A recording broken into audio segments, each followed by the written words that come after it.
Grazie per aver invitato anche me, che sono un artista di tradizione napoletana, e purtroppo noi a volte siamo un po' considerati cantanti da serie B. Polemica. Sai Angelica, allora prima di tutto io ho un legame molto particolare e molto privato e personale con Napoli, e tu lo sai molto bene, tant'è che non ci siamo conosciute. Meno male. E trovo che la melodia napoletana sia la più bella del mondo. Infatti io voglio dire una cosa, io devo dire... Del mondo! Sì, voglio dire una cosa, mi reputo fortunata che da 40 anni io interpreto la musica napoletana.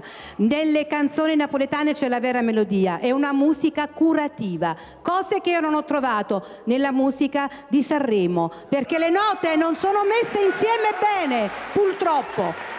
Se io ti canto "T'aggio voluto bene a te", dai, tu resti un attimino colpita, il tuo cuore palpita, ma oggi la musica rispecchia il 2012, cioè una musica confusa, una musica che non ha anima. Mi dispiace dire questa cosa, perché mi dispiace per i giovani. È vero,